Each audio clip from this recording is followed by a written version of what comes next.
fill the time while you're turning there with our welcome of everybody that's here with us this morning, our visitors, and especially those who are Zooming. We have it's almost like 50-50 here and on Zoom. We're so glad that we have the ability to do that when we have inclement weather. I saw a cartoon the other day where they were taking a snowman out on a stretcher from a school, and they said, well, what's that? Well, it's a memorial that there's no more snow days because now schools can teach remotely, so there's no more time off.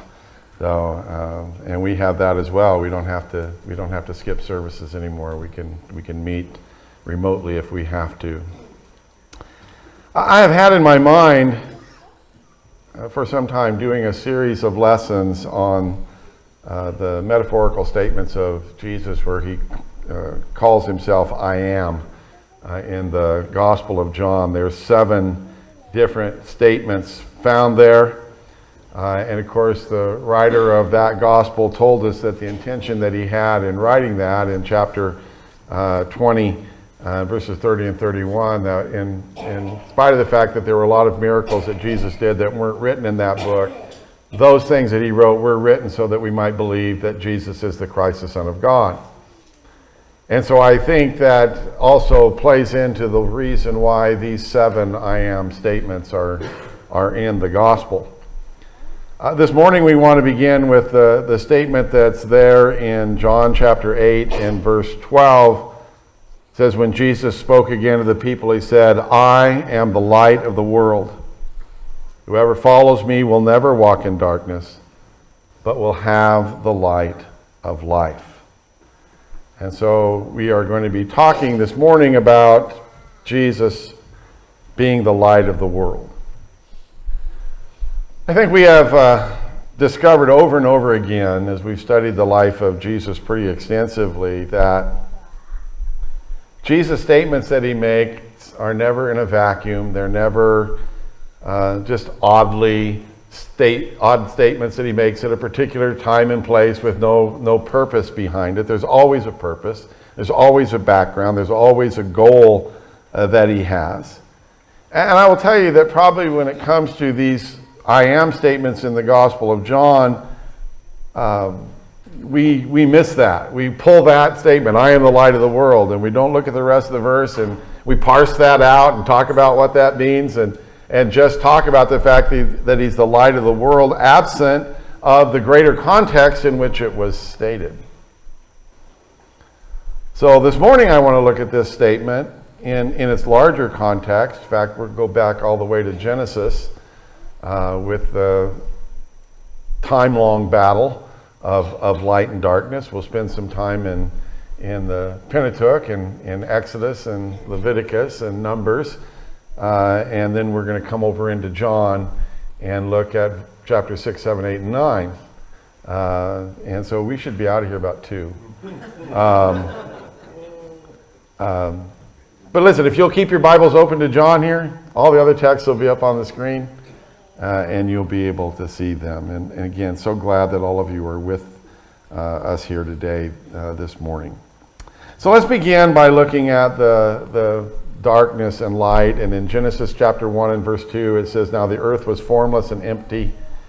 Darkness was over the surface of the deep, and the Spirit of God was hovering over the waters. And so it seems that when the creation began, in the beginning God created the heavens and the earth. When that started, before anything else was added to that initial creation, there seems to be 3 characteristics that naturally are present in the creation before anything else is added. The first 2 we are told there is that it was formless and empty. That's how it's given to us in most translations. There's some slight differences. Some will have waste or without form for formless.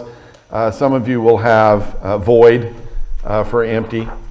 It's very interesting to me that in the Hebrew, these are translated by 2 words that rhyme in English, tohu and bohu. And the Greek translation of the Old Testament, the Septuagint version, I think that the authors tried to, in translating those tohu and bohu, and trying to get that sense of the alliteration there, gave us two Greek words that start with A and end in tos, aerotas, for unseen or invisible, and akataskutos, which means unfinished. And so we might say that rather than formless and empty, it was unformed and unfilled. So on day one, you had the form there, and then after that, God's going to fill it. He creates the environment, and then he fills it with his creatures and creation. But the third characteristic is that of darkness. And of course, that's the one that we're most interested in for our lesson today. And which also explains why it was unseen. It's because it was dark. And that day, that first beginning, is cured when we read in Genesis, the first chapter, in verse 3, and God said, "Let there be light." Listen, prior to Edison, so all of time of mankind from day one till the late 1800s, the only way that you could overcome darkness, the only means that people had of overcoming darkness, that means shared one basic nature, and that was fire. Fire was the only way that darkness could be overcome by mankind. Whether you had candles or torches or campfires or lanterns or whatever you had, there really was no other source of light available to men. And so the idea of fire and light also then becomes a part of our understanding of Scripture. In Exodus, the 3rd chapter, in verse 2, the angel of the Lord appeared to Moses in flames of fire from within a bush, and Moses saw that though the bush was on fire, it did not burn up. And so God appeared to Moses in the wilderness, and the way he did that was a light in the bush, fire, that didn't burn up.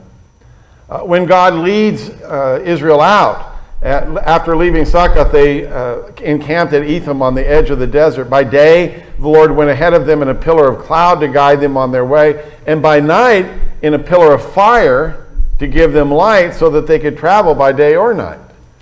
And so again, there's that fire that was there. In fact, God's going to use that pillar of fire in Exodus, the 14th chapter, to protect the people. The angel of the Lord, who had been traveling in front of Israel's army, withdrew and went behind them. The pillar of cloud also moved from in front and stood behind them, coming between the armies of Egypt and Israel. Throughout the night, the cloud brought darkness to the one side and light to the other side. Which one do you suppose got what? I'm guessing Egypt got darkness and Israel got the light. So neither went near the other all night long. And in fact, that's going to continue for the Israelites all the way through their travels. In Numbers chapter 14 and verse 14, speaking of the people of the land, they will tell the inhabitants of this land about it. They have already heard that you, Lord, are with these people, and that you, Lord, have been seen face to face, that your cloud stays over them, and that you go before them in a pillar of cloud by day and a pillar of fire by night. This was a sign to the nations that God was with them, this pillar of fire and light that was there at night. So from the beginning, God has been associated with fire and light, even to the point of the dedication of the tabernacle and the temple, where it was filled with those things. So let's take on, now we've got that. Let's talk about the Feast of Tabernacles.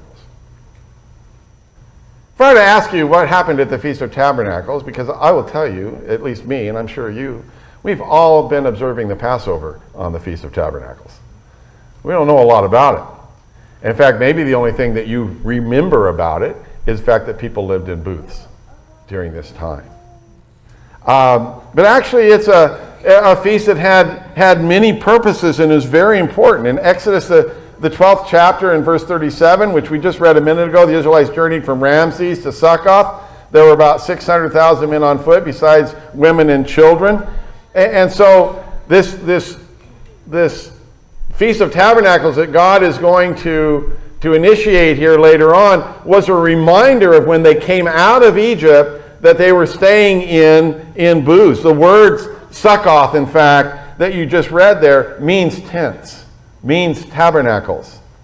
And so the Feast of Tabernacles was given to the people by Yahweh, and specifically given for us in Leviticus chapter 29, or chapter 23, excuse me. Let me run quick over there because that's not up there. And let me read the latter part of verse 20, let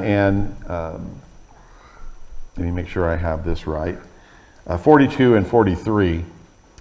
All native-born Israelites are to live in booths, so your descendants will know that I had the Israelites live in booths when I brought them out of Egypt. I am the Lord your God.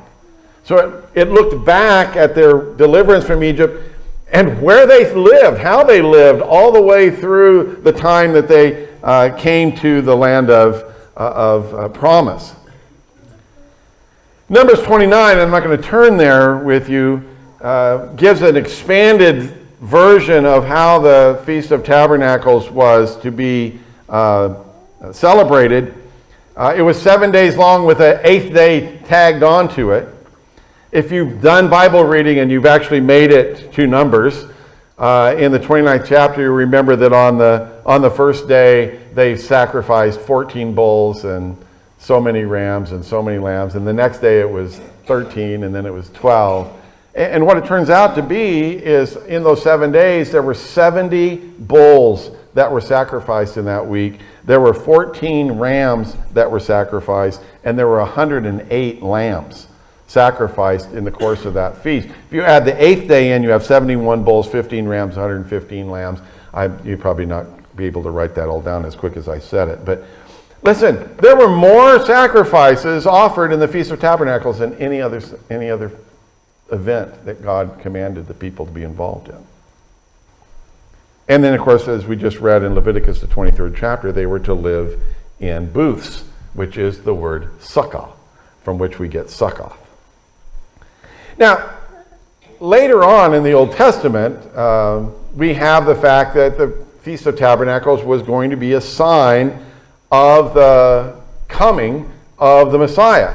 In Zechariah chapter 14 and verse 16, it says, "And the survivors from all the nations that have attacked Jerusalem will go up year after year to worship the King, the Lord Almighty, and to celebrate what? To celebrate the Feast of the Tabernacles." And then later on in verse 19, "This will be the punishment of Egypt and the punishment of all the nations that do not go up to celebrate" what? The Feast of the Tabernacles. And so the Feast of the Tabernacles not only looked back to when they were coming, it looked forward to when the Messiah was going to come. It's going to be a major event and part of that. So when we come to the celebration of the Feast of Tabernacles in Jesus' time, there were three main features. Obviously, the fact that they dwelt in booths. And again, that would remind them of their dwellings when they left Egypt. But there was another one, and that was the lighting of 4 great lamps that stood in the court of women. Here's an illustration of that. I don't know how well you can see that. They were 70 feet tall. And on the top there were 4 lamps on each one of those. So if you got 4 times 4, you got 16 lamps up there. And on some illustrations I saw, you could see the little ladders that the priests would go up and light it. But listen, there wasn't any place in Jerusalem you couldn't see these lights. And it reminded them of God's presence, these 4 great lamps of the pillar of fire, that God was with them and that he would lead them by that means home to the promised land. And then there was also the custom of drawing water from the pool of Siloam. And it was a procession that began every morning. It was a daily thing. The priests would, they believe, be saying this, or it comes from Isaiah chapter 12 and verse 3, "With joy you will draw water from the wells of salvation." And so the pool of Siloam, which was recently discovered less than 20 years ago, was a very special pool.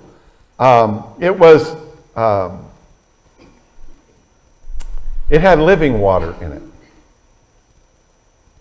And by living water, I mean, it wasn't just a cistern that you just dumped water in and then would become stagnant if it was. This was a pool that was created by Hezekiah. You can read about it in 2 Kings 20 and verse 20. that was created for during the siege of the Assyrians. The spring of Gihon, they built tunnels and they made it, and it brought water into the city, and they never had worry about water because they had this. When we get to Jesus' time, the pool is still there, but it's not used for drinking any longer because it was living water. It was only used for cleansing and for sacrificial purposes like what we see during the Feast of the Tabernacles. And so it was, as the Jews call it, it was a mikvah. It wasn't just a well that you could go get a drink out of. It had that special purpose. And it's that water that the priest would go down and grab some and bring it up to the altar every morning, clean the altar off before they did the 14 bulls one day, 13, 12, 11, and so forth and so on. So it's the Feast of the Tabernacles that Jesus is attending when we open our text here in John 7. You remember in John 7, verses 2 through 5, when the Jewish festival of tabernacles was near, Jesus' brothers said to him, "Leave Galilee and go to Judea so that your disciples there may see the works you do. No one who wants to become a public figure acts in secret. Since you are doing these things, show yourself to the world." For even his own brothers did not believe in him. Listen, his brothers are goading him. They are referring to Zechariah. Listen, remember, Feast of the Tabernacles is where you're supposed to make yourself known. You need to go up there. You shouldn't stay up here in Galilee and in secret and obscurity. You need to go down there and get bit. But the writer tells us, but his brothers didn't believe in him. So Jesus is going to tell them, I'm not going up. And then in verse 14 of John 7, he went up halfway through. So he went on day 3 of the 7 days. And after the feast is the context of our actual statement in John 8, where Jesus will make his proclamation that I am the light of the world. So that's the background that I was unaware of. And hopefully now you all know more than you did before. So let's look at the text now in John, between John chapter 6 and John chapter 9. Of course, Israel is in bondage again, like they were in Egypt, only this time it's under the Romans.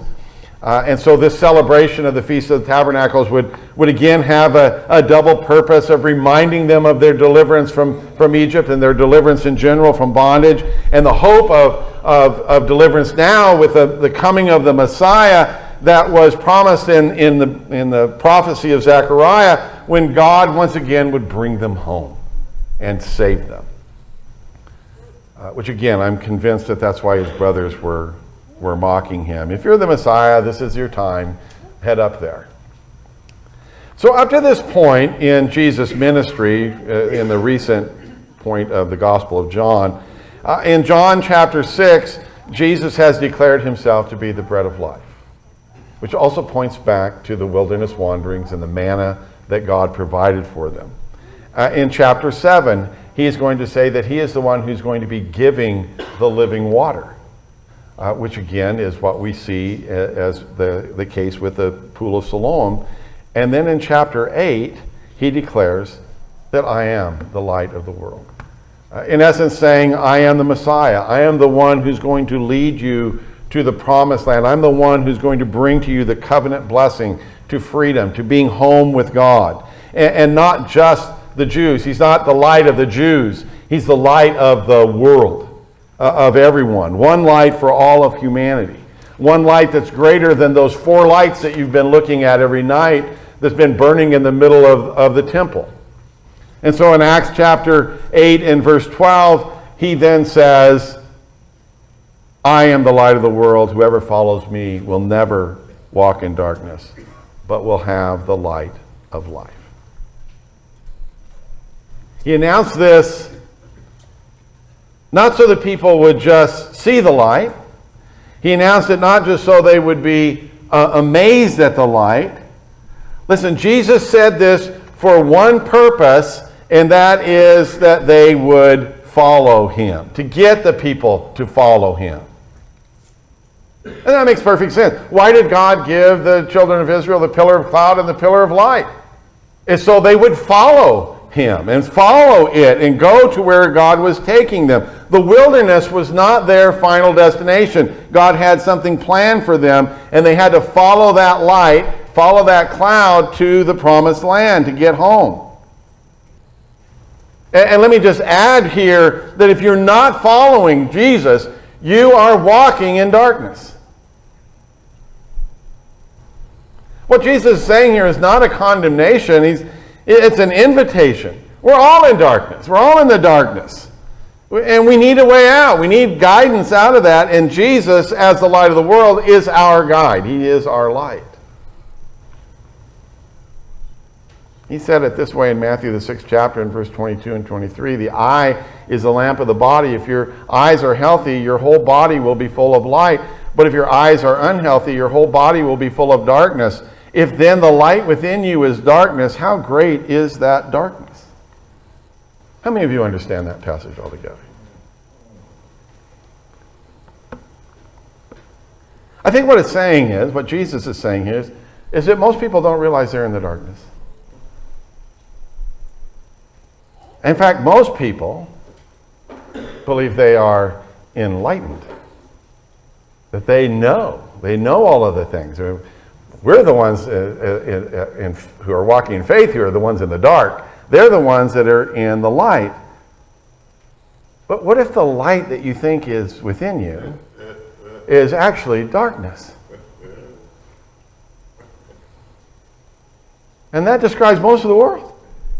They think they're enlightened, they're actually dark. And if the light within you is darkness, how deep is that darkness? Amen. You're not going to be looking for light because you think you have it, but you are in absolute deep darkness. You'll never find your way out by yourselves. That's what Jesus is saying. So the question we have to ask ourselves here as we're reading Jesus' statements is, do I like what Jesus said here? Rather, the question is Jesus right, and will I follow him? That's the question that we need to ask and answer.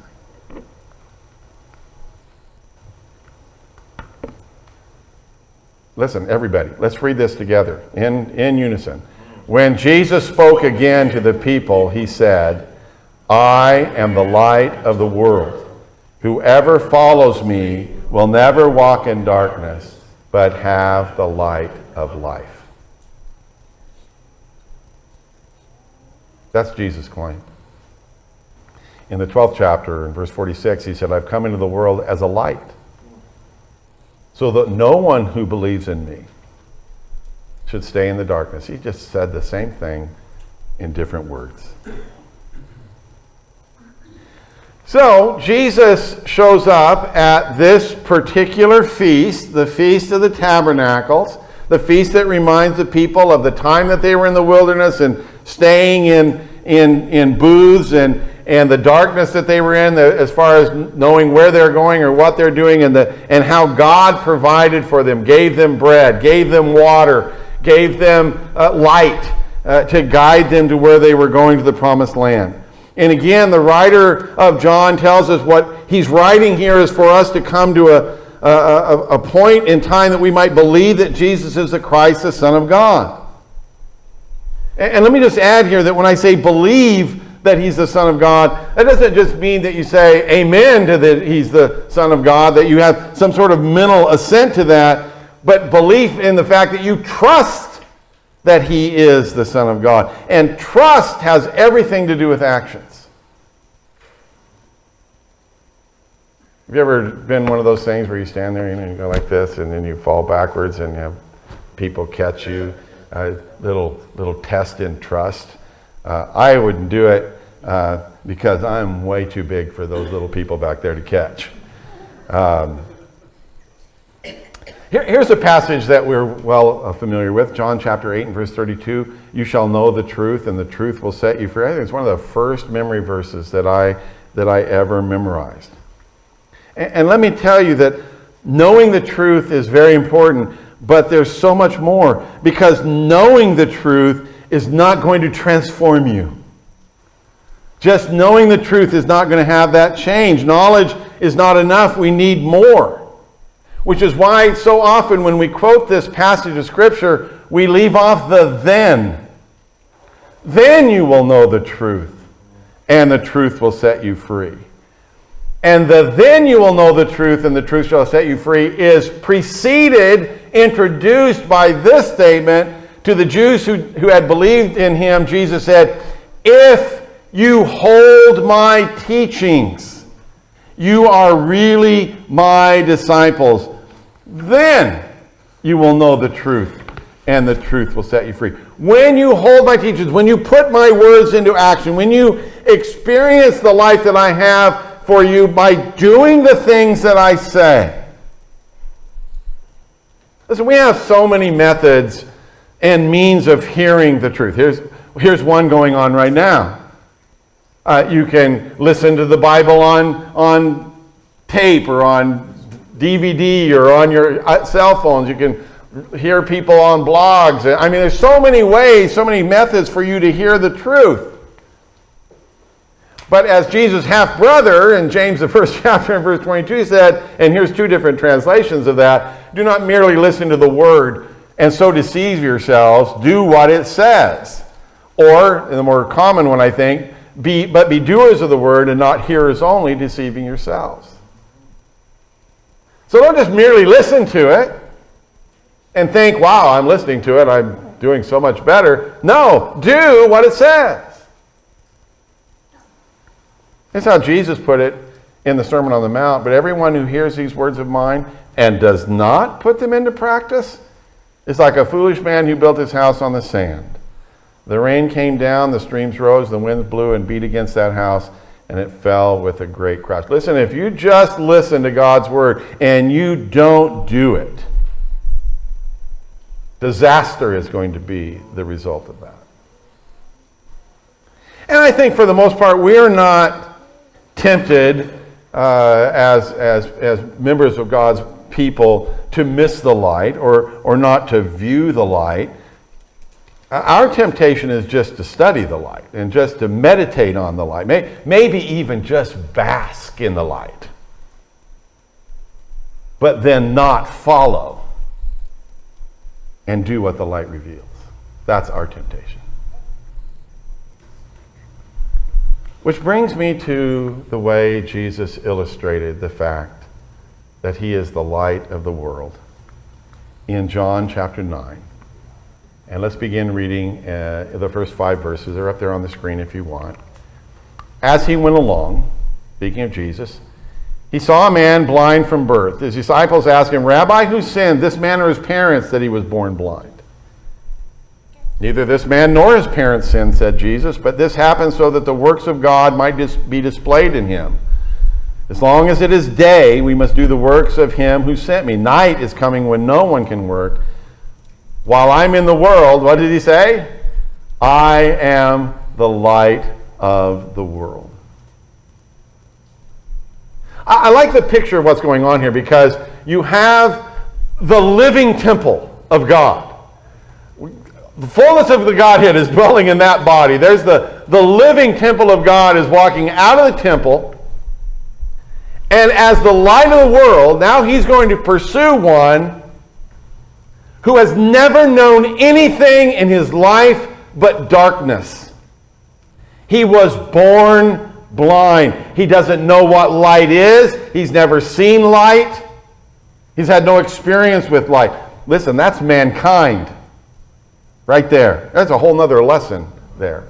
But I won't preach it now. I'll keep on with this one. So the disciples see this blind man, blind from birth. They want to know who sinned. Jesus said, neither one. It's to display the works of God. And to me, as he finishes up that statement there, that I am the light of the world, it's almost like Jesus is saying, let me illustrate to you what that means, that I'm the light of the world. Listen, miracles are signs, and miracles are signs to show us who God is and how he acts. Blindness, on the other hand, is a metaphor for being in sin, for being lost, for being in the darkness. And I didn't look this up. I started to, and I thought, I don't need to do that.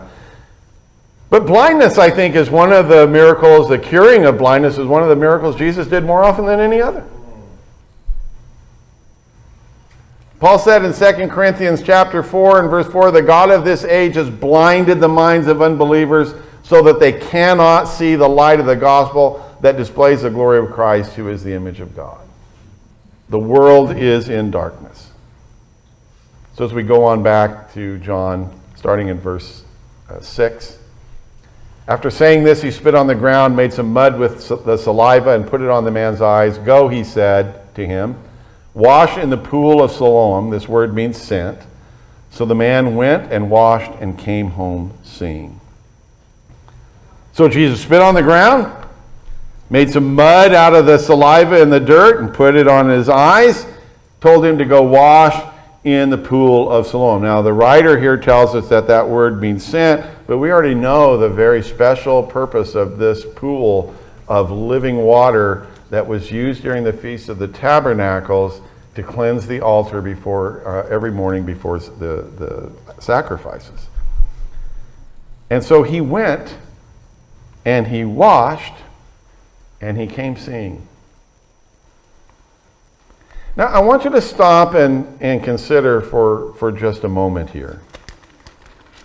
In the whole of the 9th chapter, in this illustration of given by Jesus and recorded by the writer here of how Jesus is the light of the world, there is a recurring question that's asked throughout the 9th chapter here that I think that we need to recognize and pay attention to, because I think it explains what's going on.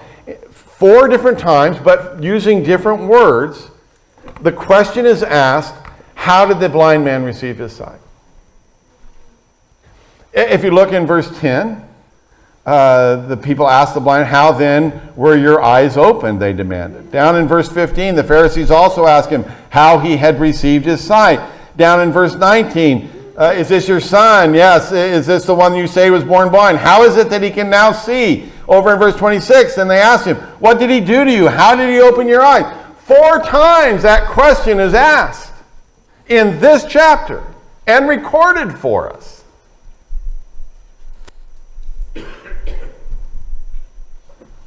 Now, when you read this story in John 9 of Jesus' actions here, we generally have 2 reactions to what Jesus did. The first reaction is, ew. He made spit mud and put it on his eyes, and that's not something pleasant. But the other reaction is, why? Why did Jesus do that this way? And if you put yourself in the blind man's shoes, and you probably have heard about Jesus. I mean, he can heal every disease. He can cast out demons. He can raise the dead with just a word. Just a word's all he needs. But instead of just saying, receive your sight, Jesus put this blind man on a journey. He sent him to a place. This man who has never seen light is sent to a place that's really not close.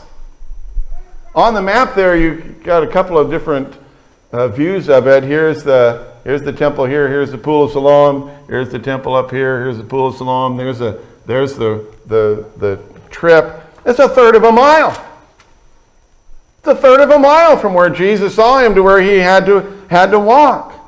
And I'm sure someone was there to help him. Someone was there to guide him to the pool. To this pool of living water that was so significant to this feast. And so the blind man went. All the way. And all the way I'm guessing he's wondering, is this going to work? This is not a quick trip. It's going to take him a while to get there. And yet, if in fact he does know what Jesus has done for others, and he believes that, listen, he's trusting that what Jesus said would happen, and trusting in that, he makes the trip. And it says that when he reached the pool and leaned down and put his hands in that pool and washed the mud from his eyes, he saw light for the first time in his long life and saw everything around him. So if you remember our question that was repeated in chapter 9, how did the blind man receive his sight? And put in there Jesus' statement in John 8:31, if you hold to my teachings, you are really my disciples. And that's exactly what the blind man had. He had to hold on to Jesus' words all the way to that pool, and then do what Jesus said to do when he got there. He did not get the light just by encountering Jesus. He didn't get the light by walking to the pool. He got the light because he held on to the words of Jesus, and when he got to the pool, he did what Jesus said to do, which was wash.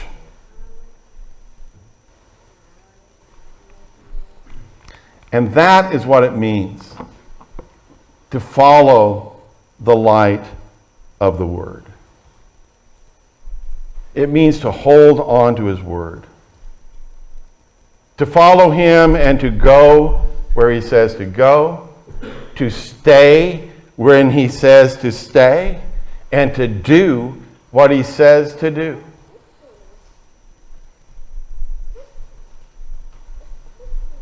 I have decided to follow Jesus. I have decided to follow Jesus. I have decided to follow Jesus. No turning back, no turning back. Though none go with me, I still will follow. Though none go with me, I still will follow. Though none go with me, I still will follow. No turning back, no turning back. That's what it means. Now John's going to come forward and lead the third verse of that song as part of our invitation. And if there's some way we can help you in your relationship and your decision to follow Jesus, then we invite you to come forward while we stand and sing. My cross I'll carry.